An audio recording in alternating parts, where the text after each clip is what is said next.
Really, that's kind of my biggest priority right now. I'm still auditioning. I'm still looking for work. I have to pass on some things because I'm just not looking for anything long term right now. Nothing like Gotham, no network 22 episode things. That's just not realistic. Because I want to go to college. So anything that might fit in a summer break or a really good something that I might want to take a quarter off for, I'd be more than happy to do because I definitely want to keep acting and I definitely want to act once I'm out of college. But I want to take this opportunity while I'm this age to have this experience and further my education. Out of all the villains that were put onto Gotham, I mean they did kind of go through most of them through that. Was there any that didn't make it onto the show that you would really like to see? I Killer Croc.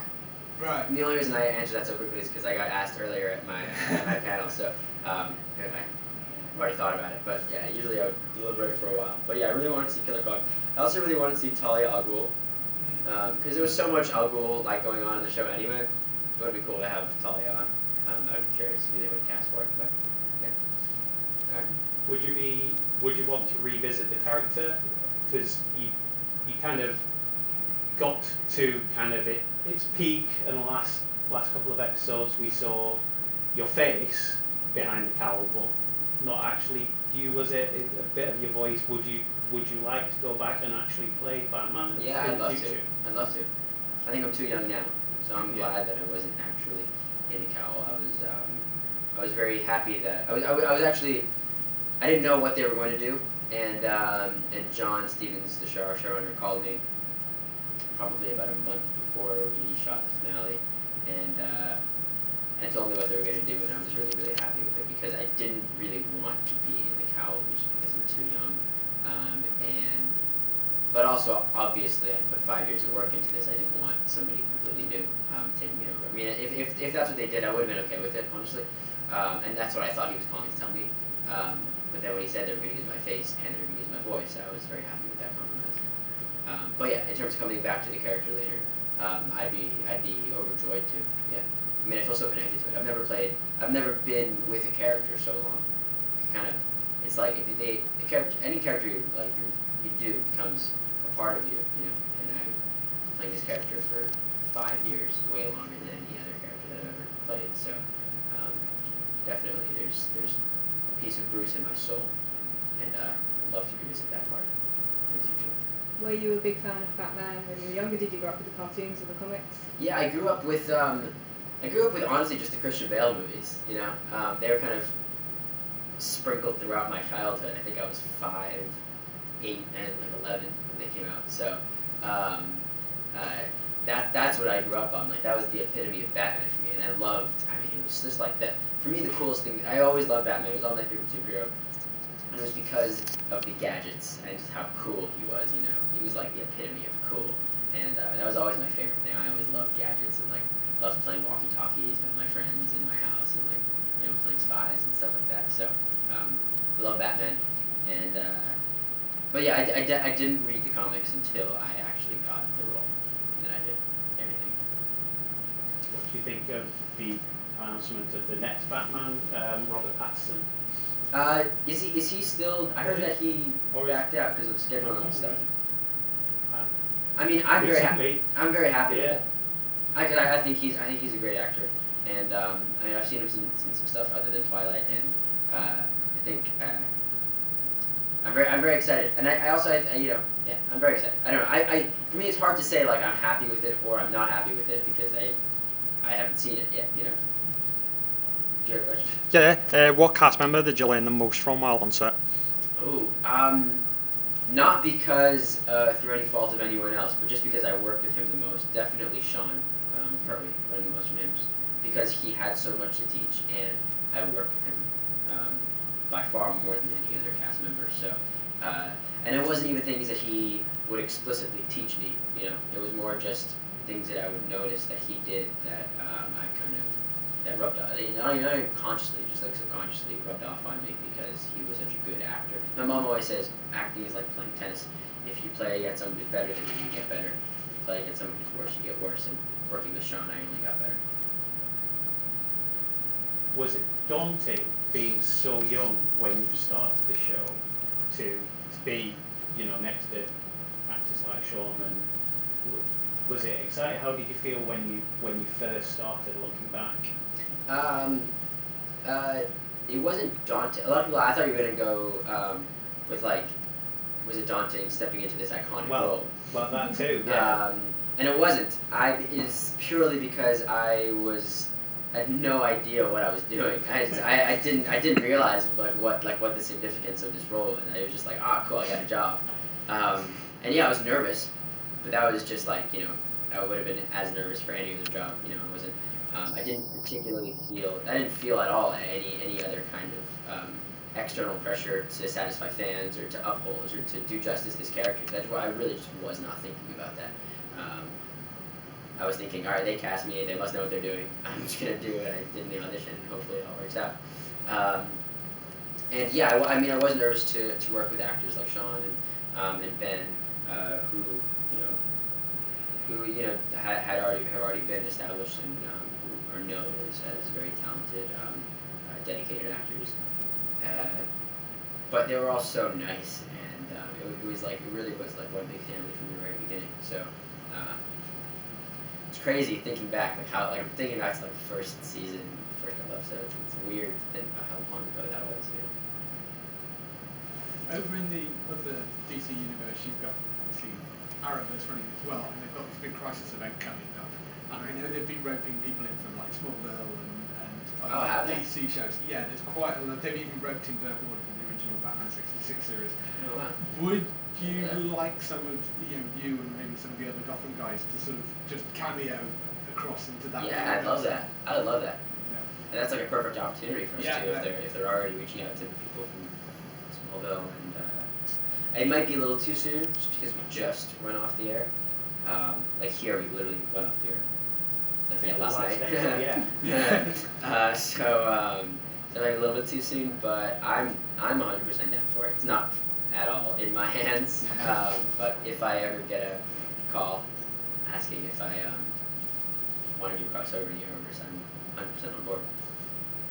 Right, on the topic of Ben, putting you on the spot a bit, I know he taught you the growl. Yeah. Do you want to do the Batman growl? No, because it's not good.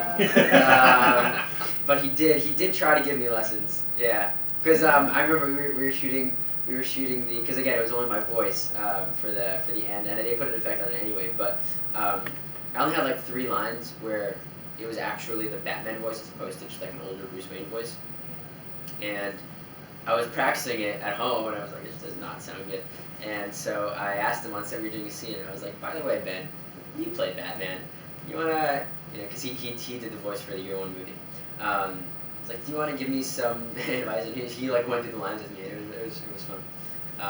But yeah, I'm not gonna do that. I'm sorry. Was there any mementos you kept from being on set of Gotham? Yes, I stole a Roman lamp from Wayne Manor, and it's now my bedside lamp. I thought it was really cool. Probably shouldn't be saying that when there's 3 million cameras pointed at. So John, who plays Punisher, he stays in character off set. Right. Did you kind of act like Bruce, Batman? No. I've worked with people who do that. Cameron Monaghan did that. I worked with Aaron Eckert, who was very intense on set. It's just not my acting style. I like to be in the role, and it depends on the scene, honestly. But I don't know. I never really had an intense acting training, so I don't have one particular style. I don't do method or anything like that. But we're really good friends with the prop guy from Prop Master, Sterling Rush from Touch, the first show that I was on. And one thing he always said was that you could always tell from a distance whether I was in character or not, because when I was Jake Baum was my character on Touch, I was always super stiff and was always walking super stiffly. When I was David, I was just running around laughing and stuff like that. So that's just the second it's cut, I'm back to me. That's just my acting style. But to each their own. So you've played an iconic comic book hero, anti-hero now. If you could play a villain, who would you want to play? DC villain or any villain? Any villain. Any tough one. It's tempting to not say the Joker, just because as an actor, that's like terrifying role and also super exciting. So I don't know what I would do with it at all, but I would be very interested to explore that more. If you could appear in any TV show, past, present, or future, what show would it be? It would have to be Rick and Morty. I mean, it would have to be, yeah. It would be really cool if it was like a character that like they animated to look like me, and I got to voice it. I'm not hoping Justin Roiland sees this or anything. Do you play any video games? I don't religiously play video games, but I have become obsessed with a few of them. Uncharted 4 I was obsessed with for a good 3 nights before I finished it. And I don't know if you guys know Clash Royale. I'm banging Clash Royale all the time on my phone. I was just playing a second ago. Let's see what else. Injustice. I have my phone. I have a bunch of VR games. That, like, I have a PlayStation. I just don't play like games on it. Like when I go on my PlayStation, I just kind of go for like the VR experience and just like a cool driving game and pretend I'm driving in the Alps. You played the Batman VR game? Yeah, of course. The thing about the Batman VR game is that you're done with it in a half an hour. Yeah. Like it's really really cool for that half an hour, but then you can do it again. But it's like, all right, I kind of did this before. Yeah. I get the deal. It's like it's cool to practice the battering throwing. Yeah. But that's about it. What was your favourite scene you did in Gotham? That's such a hard question.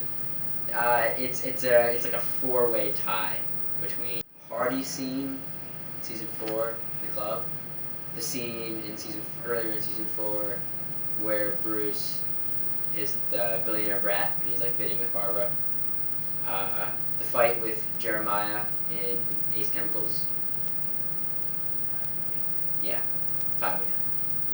I think that's right. What was it like having to play 2 versions of Bruce? When It was they cool. cloned him? It was cool. Yeah, I was kind of upset that character never came back because he didn't die.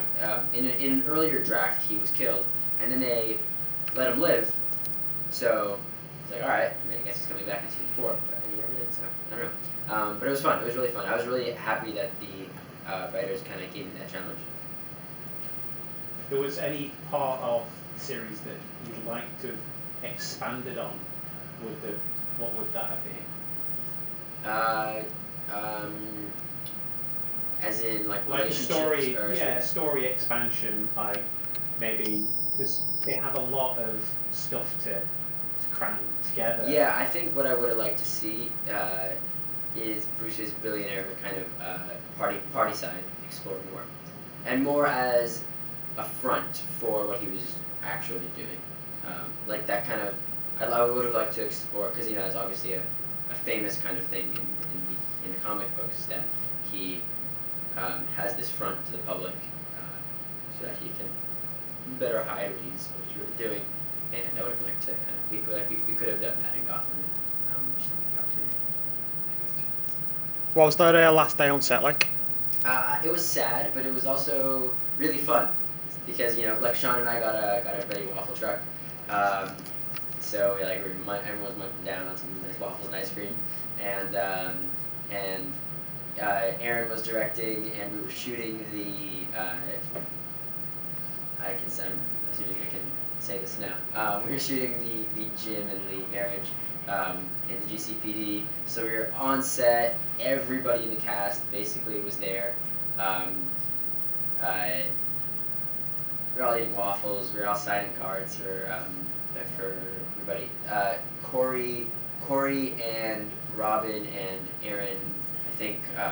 Well, I don't know exactly who it was, but a bunch of people got together and made like calendars for everybody on set. So we were all signing them, and it was just a really nice day. Like it was kind of just full of camaraderie and fun. And it was nice. It was really nice. It was sad, but it was nice.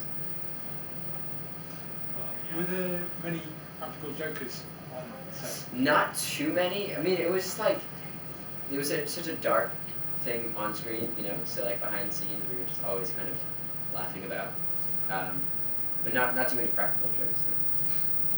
And right, forget all your Batman gadgets. Your only weapon is what you just ate. What is your weapon? My only weapon is what I just ate. Yeah. A nice margarita pizza. Possibly defeat with that. Yeah. Champagne cheese. If you cut it correctly. Throw it like a batter. Kill you with grease. Oh, Yeah. Mhm. Yeah. Alright, guys. Cool. Well,